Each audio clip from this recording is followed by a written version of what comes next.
15 ng payday ngayon. Payday, kaya happy ang marami. At happy tayo at kapiling natin ang Secretary ng Department of Environment and Natural Resources para pag-usapan ang mga bagay-bagay na may kinalaman sa ating kalikasan, kaugnay sa mandato na ibinigay ng ating pamahalaan sa Department of Environment and Natural Resources. And as usual, kasama natin ang as moderator, co-host, ang dating former press secretary at publisher ng Manila Bulletin, si Sunny Coloma. Sunny, bumati ka muna. Magandang umaga po sa ating mga kaibigan sa media. Magkaroon po tayo ng isang mabungang talakayan. At ang ating pong panauhin ay ang Secretary mismo ng Department of Environment and Natural Resources na napapagkamalan na mati ni Idol. Itong ating Attorney Juan Miguel T. Mitch Cuna. At siya po ay talagang sa public service na nahilig mula pa nung bata. Alam ko ito ay dating konsehal ng lungsod ng Maynila. Napasok sa naging Presidential Legislative Liaison Office, Director of the PLLO, Office of the President, 1998 till 2021. He also, as I said already, a councilor of the 5th District of Manila. Ito yata yung distrito ni Mayor Lito Atienza. At in 2008, he joined the executive branch of government sa DNR na nga. At siya ay naging Assistant Secretary for Legal Service sapagkat siya ay isang abogado and Director ng EMB, Line Bureau of the DNR. In 2014, he was one of only 3 recipients from the Philippines to undertake a 1-year fellowship, full scholarship from the Lee Kuan Yew School of Public Policy at the National University of Singapore and Harvard Kennedy School in the US, where he obtained his Master in Public Management. And mahaba pa ito. Pero ang Secretary of the Department of National Environment, Natural Department of Environment and Natural Resources, DENR. Bumati ka muna, Secretary Mitch, sa ating, we're on live stream also. Opo. Maraming salamat po, Senator Joey and Secretary Sunny for having me here. Isang makalikasang umaga po sa atin lahat, lalo na po ang ating mga kaibigan po sa media. Commercial ng kaunti. Kasama ni Secretary Mitch Cuna, ang Assistant Secretary Rochelle Gamboa, si Yusek Jonas Leones, Yusek Ignatius Natus, at si Asek Norlito Eneran, EMB Director Drake Matias, EMB Assistant Director Ray Tomas Kabigting, at saka si Asek Hero Masuda. Talagang full team ang dinala dati sa atin dito ng DNR. All right, let's start this forum. Umiinit ang mundo. Ito tinatawag na global warming. At dahil dito, ang ating pong kalikasan, klima ay nagbabago. Erratic, hindi natin alam kung panahon ng tag-ulan o panahon ng tag-init. Minsan naghahalo ang tag-init at tag-ulan. Kulang ang tubig pagka tag-init at sobra naman pagka tag-ulan. Tag-ulan pero walang tubig. Kaya ang gulo-gulo ng ating kalikasan ngayon. Ano ang pwesto ng Pilipinas dito sa global warming na ito? Tayo ba ay kasama sa nagbibigay ng pag-init sa mundo o tayo ay siyang naapektuhan sa pag-init ng mundo? Maraming salamat po sa tanong ninyo, Senator Joey. Tayo po ay napakababa ang ating kontribusyon sa global warming.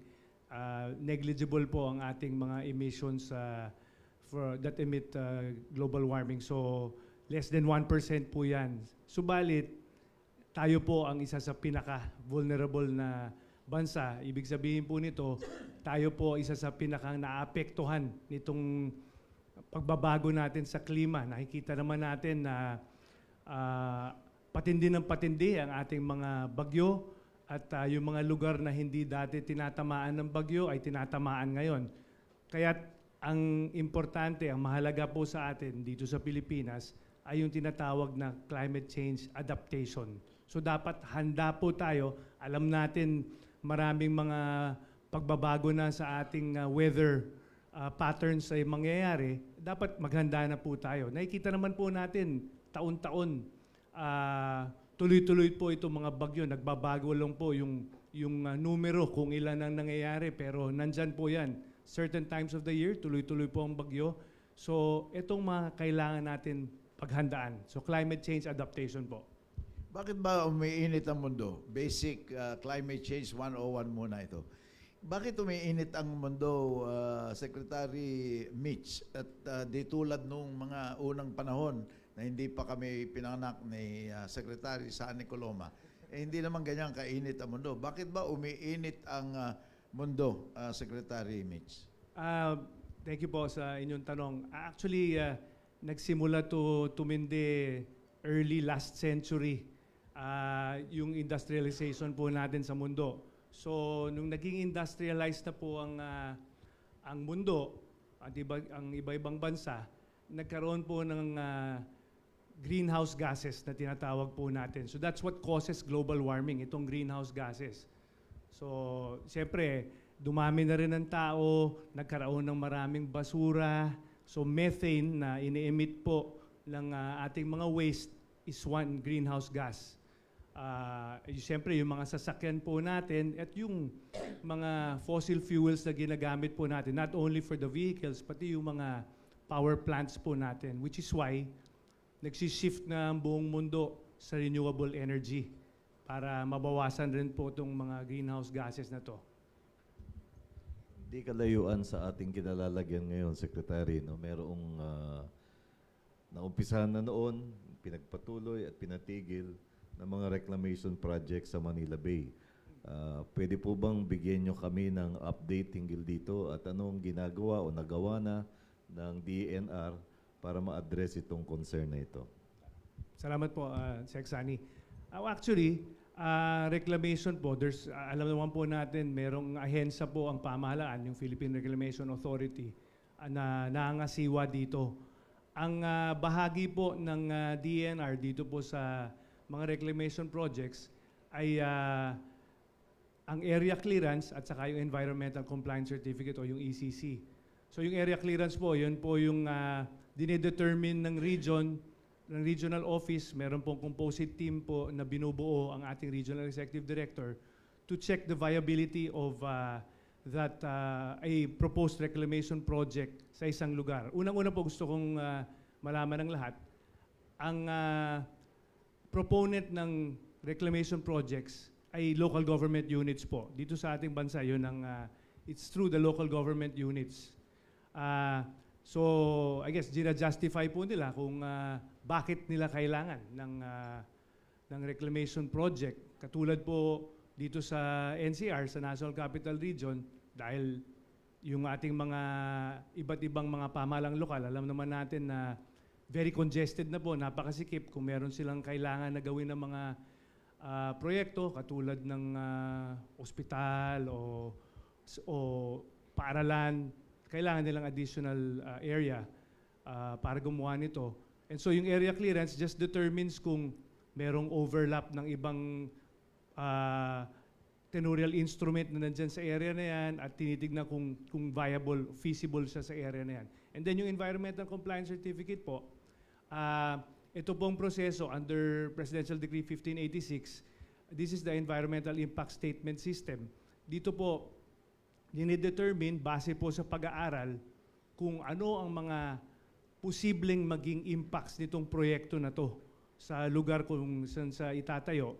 At base po sa mga identify na mga possible impacts, meron po tayong mga tinatawag na mitigating measures na kailangan gawin ng proponent para po maibsan itong mga impacts na na-identify po. So yun po. And then, that's a continuing process of course dahil ang pagka-issue ng ECC, hindi po nagtatapos doon. Meron pong mga kondisyon sa loob ng ECC na kailangan na tuloy-tuloy ang pagtupad, ang pagsunod ng mga proponent dito throughout the life of the project. So, yun po ang kailangan i-monitor. Sapat po ba ang resources ng DENR para gampanan yung tungkuling ito, no? So dahil tama po yung sinabi ninyo, ang inisyatiba ay nasa bahagi ng mga LGU at natural lamang na sila ay ganadong mag-push ng mga project na ito. Ngunit dahil nasa DENR yung mandato na pangalagaan yung pangkalahatang kalikasan na quality of air natin, quality of water. Ano po ba ang ginagawa ng DENR para matiyak that in the hierarchy of priorities, no, ay matutupad yung mandato ng ating national policy on environment adaptation and climate change adaptation at environmental management? Salamat po sa tanong niyo, Seksani. Itong mga proyekto na to, for instance, ang reclamation project at iba pang mga malalaking proyekto, ang kategory po niya ay they're named as environmentally critical projects. So itong mga proyektong po ito, pagkatapos po na issue ang ECC, nakikreate po ng multi-partite monitoring team. So this is composed of hindi lamang po ng taga-DNR, pati ng mga iba, pwedeng may taga-local government unit kung nasaan po yung proyektong yon, pwedeng may taga-civil society, isang NGO, and other members to regularly check on the compliance po nitong mga proyektong to. So, I mean, kinikilala po natin na hindi kaya ng pamahalaan na kami lang ang gumawa niyan. So, talagang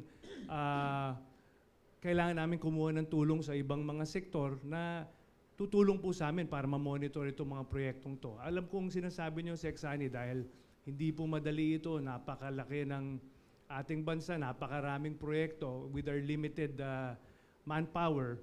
We really have to establish collaboration with the local government units, napaka-importante po, with civil society dahil alam po natin many of the members of civil society ay mga eksperto po in their own right. And kailangan po namin ng tulong ng iba't ibang sektor. Secretary Mitch, hindi tayo malaking contributor sa pagpapainit ng mundo.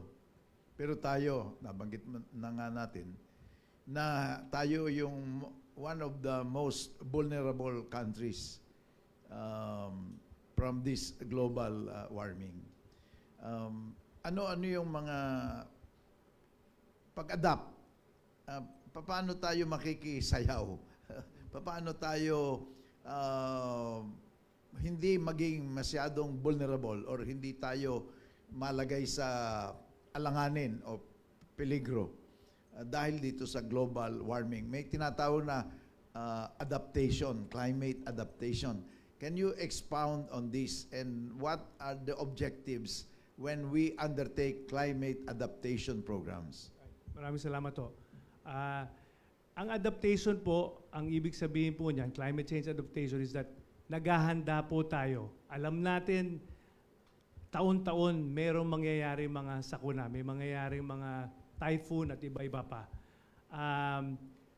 Ang aming Mines and Geosciences Bureau sa ilalim po ng DENR ay gumagawa po ng mga geohazard maps. Itong mga mapa na po na ito ay we distribute it to all the local government units. Binibigay po namin sa mga local government units para po ang pakay nito ay makita nila based on the geohazard maps ano yung mga lugar sa kanilang jurisdiction ay prone sa landslide, prone sa flooding. So in this manner, ang gusto namin na maggamitin nila para mag-planning ng kanilang LGU, kung saan pwedeng tumira ang tao, saan ang hindi dapat tumira. Ang nakakalungkot lang po kasi hindi nagagamit ng husto.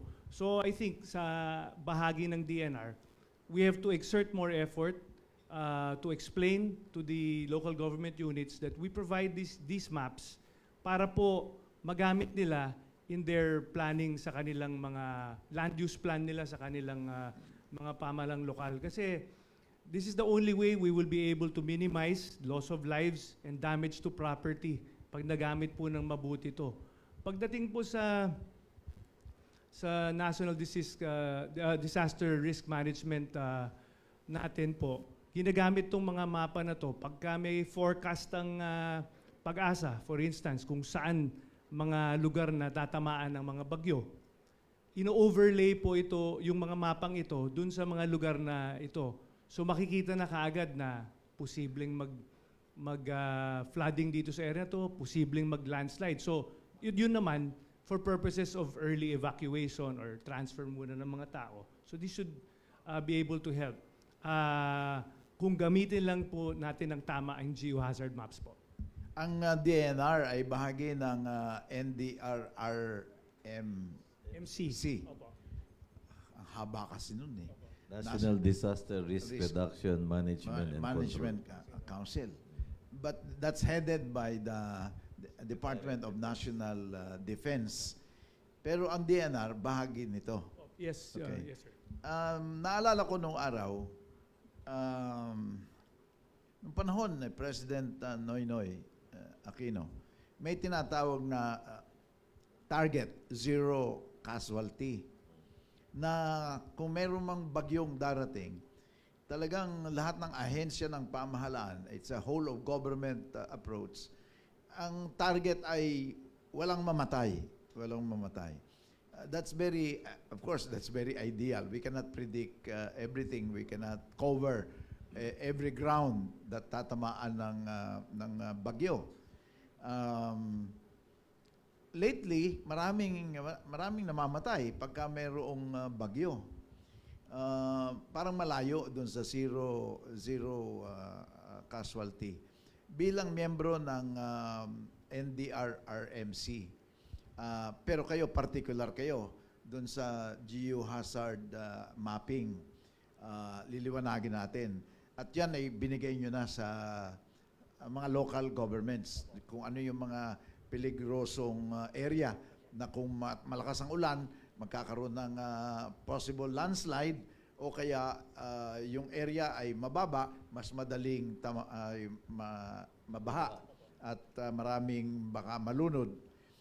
All this information are available to the local governments, no? And available din sa ibang ahensya ng pamahalaan. Hindi na iba panahon na review uli itong sistemang ito of coordination, cooperation in the light of global warming nga.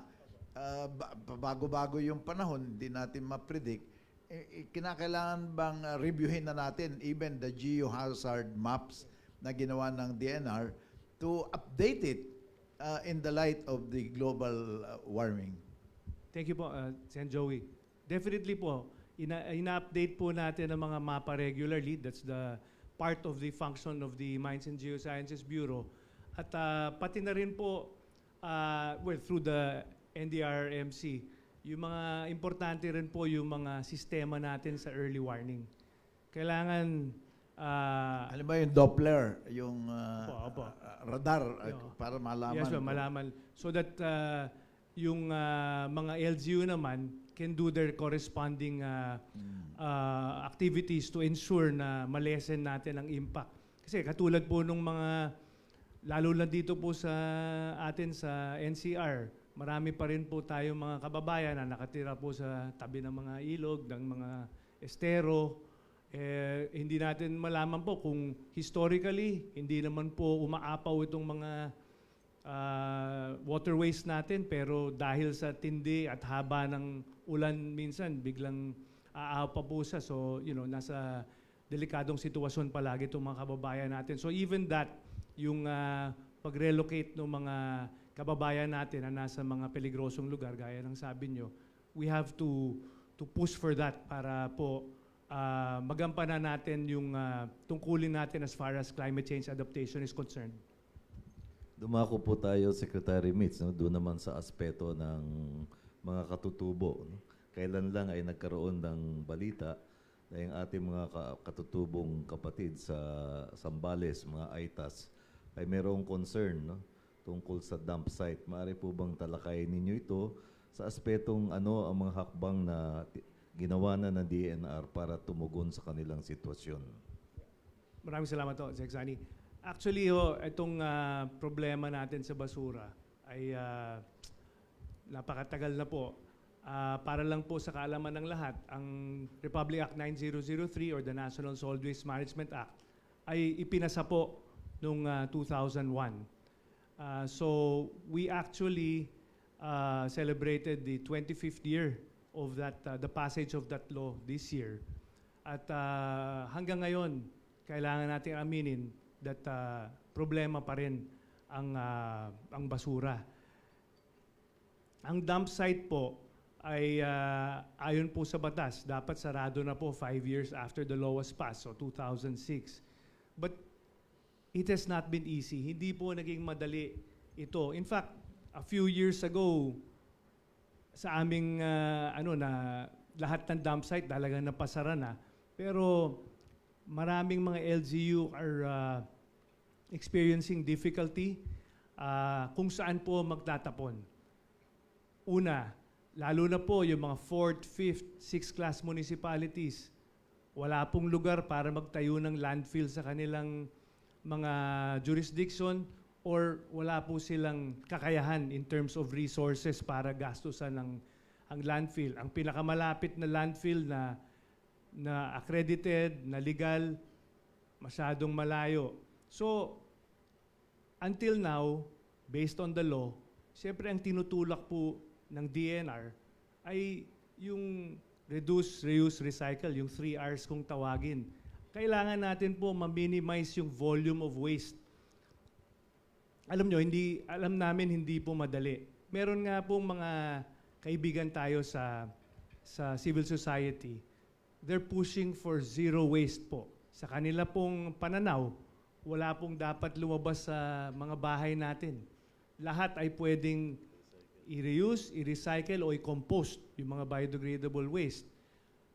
Alam natin na siguro yan talaga ang ideal target po natin, pero hindi po naging madali ito based on our experience. Kahit yung segregation at source na mandated ng batas na kinakailangan po ang barangay talagang gumawa niyan. Kailangan magsimula sa household para magawa itong segregation at source. It has been difficult for us.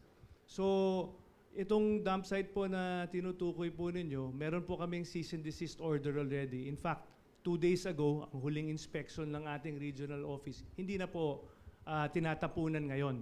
And I think they have an alternative site already in Florida Blanca. But I'm saying, it has not been easy for LGUs. Kaya gusto ko lang po ipabahagi, if I may. In the last 10 years, pag pumupunta po kaming budget hearing, marami po sa ating mga mambabatas na lalo na yung mga dati pong naging gobernador o naging mayor sa kanilang mga lalawigan, tinatanong nila ano bang mga maaari nating gawing mga ibang method dahil nagkakaproblema na sa kanilang mga lugar pagdating po sa basura. So this is just pagbabahagi ko lamang kung ano po ang sitwasyon on the ground pagdating po sa basura na hindi po madali itong suliranin na ito. Meron po ba tayong ma-single out na isa o ilang mga LGU na maaring pamarisan, no? Or best practice examples, no? dahil kailangan pong magkaroon ng gabay ang ating mga tagapamahala kung paano isasagawa ito, no? At sa bahagi naman DNR, siguro po makakatulong kung meron talagang pinipresenta bilang mga modelong dapat pamarisan. Well, sa nakaraan po, nakikita namin, for instance, yung Marikina, merong mga ginagawa doon na talagang ipinatutupad yung pagdating po sa kalinisan sa kanilang mga lugar. But I think, Seksani, kailangan magsimula rin sa ating mga kababayan mismo. Yung mga kababayan po natin, alam nyo, masakit man aminin, tayo po mga Pilipino sa mundo, kinikilala po mga malilinis na tao, pero nakikita po natin ng amount of litter na nakikita po natin na umaabot po sa ating mga katubigan. Siyempre nagagaling sa mga tao to, so kailangan paalalahanan natin lahat ng tao. Kasi just to share with you, nung EMB director po ako, palagi po akong tinatanong kung ano po ang aking opinion sa pag-ban ng single-use plastics o mga bagay na to.